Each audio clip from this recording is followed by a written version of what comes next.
Welcome to the world of banned culinary. Let's start. Akezu Marzu, the maggot cheese. Okay, so you like Parmesan cheese? Well, this is the same but with maggots because one weird guy in Sardinia was bored and decided that maggots on cheese was the way to live. So, what is it exactly? Like I said, it is rotten cheese with maggots that can get to almost 15 millimeters long and they can jump 15 centimeters high. It is so banned that it is sold on the black market and makes around $3 million annually. It even has an award for the most dangerous cheese ever. How it is made: we start by milking the sheep and transforming that milk into pecorino cheese. After some time, we remove the hard layer of the cheese and let flies come and fuck the cheese and lay eggs there. Therefore, our cheese is now full of maggots. But not only that, they are starting to eat the fats of the cheese and then defecating the cheese back, creating a creamy texture. And that is what everyone is obsessed with. Practically, they eat maggot shit. If this didn't make you vomit, stay tuned. The cheese is not ready until it cries a liquid called lagrima, which translates to teardrop. How you eat it, you may ask? Well, with the maggots inside, of course. And also in silence, as the maggots are sound sensitive and they can literally jump. If you eat this delicacy, you can get the following debuffs: intestinal myiasis, a complete parasitic infestation, symptoms, abdominal pain, vomiting, diarrhea, seeing live worms in your stool.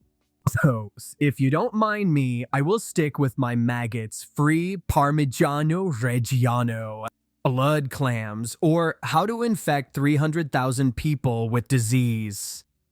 They are art clams that live in low oxygen contaminated water. They have hemoglobin, the protein thing that makes human blood red. Art clam is the common name for a family of small to large-sized saltwater clams. Generally less than 80 millimeters long, art clams vary both in shape and size. They number about 200 species worldwide, and they choose the bloody infested ones to eat.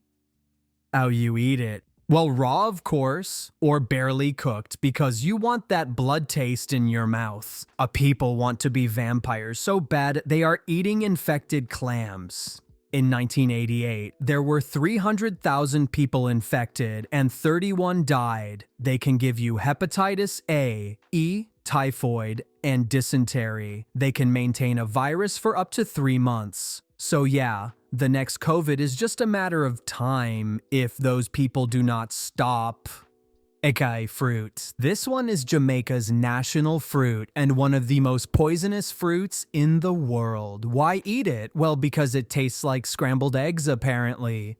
The only way to consume this fruit so you won't die is strictly on its terms and conditions. The fruit must be allowed to ripen and open naturally on the tree. It's like an over-exaggerated avocado, but instead of going bad when you forget about it, this one just kills you.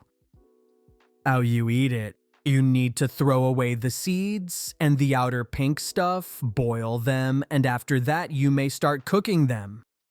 And now the fun part: death statistics. 1988 Burkina Faso outbreak, 29 children dead. 2001 Haiti outbreak, 80 cases, 73 suspected deaths in just 3 months.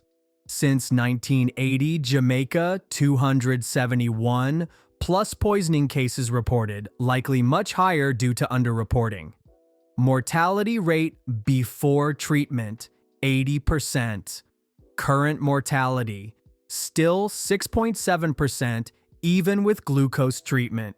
So yeah, just eat a fucking apple, you crazy people. Sannakji. You know those Asian restaurants where they prepare the food in front of you? Yeah, this is the same, but instead of preparing it, you have to eat it alive. It is a small octopus species called nakji in Korean. It is most commonly killed before being cut into small pieces and served. But the nerve activity in the tentacles makes the pieces move posthumously on the plate. There are also the possibility to get serve a live octopus to be eaten by whole. They will give you the octopus and roll it around chopstick and dip it in sesame oil to be eaten. And yes, the kicker, the sesame oil is not there to give the octopus some taste. It is used as lubricant, so your chance of choking is reduced. Because this is not a dish, it is a 1v1 with the food. You are fighting to eat and he is fighting to survive. Larb. Finally, a salad, he said, not knowing he is going to die from raw meat poisoning. This dish has its origin in Laos. It is a national dish but also popular in Thailand. How can you fuck up a salad so bad that you need to worry about all of this?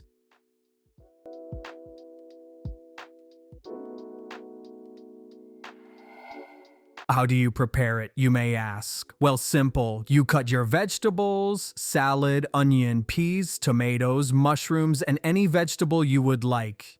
Well, that's just nice. I could actually eat this. But then you had to ruin it with the raw meat. And what kind of raw meat? Well, anything that moves apparently. Chicken, pork, cow, fish, duck, horse, sheep, whatever you would like to die from. The fun part is that there are people that died even in 2025 from this dish. But if you don't die, at least you can get a best friend with you, in you forever. I'm talking about you being filled with parasite worms. Fugu. I swear we just like getting poisoned and dying. Is this some kind of weird kink? Why are we trying to make poisonous things edible? This balloonfish, Pufferfish, is one of the most intense serial killers. 176 deaths in 58. Has a mortality rate of 59%. There are still almost 40 incidents of poisoning each year in Japan. And there is no cure, it is just Russian roulette but with fish meat. To be able to cook this fish, you need to go to a special school, take classes, practice test and writing test, and then you need to take an exam and only 35% pass. It is easier to become a lawyer in most places.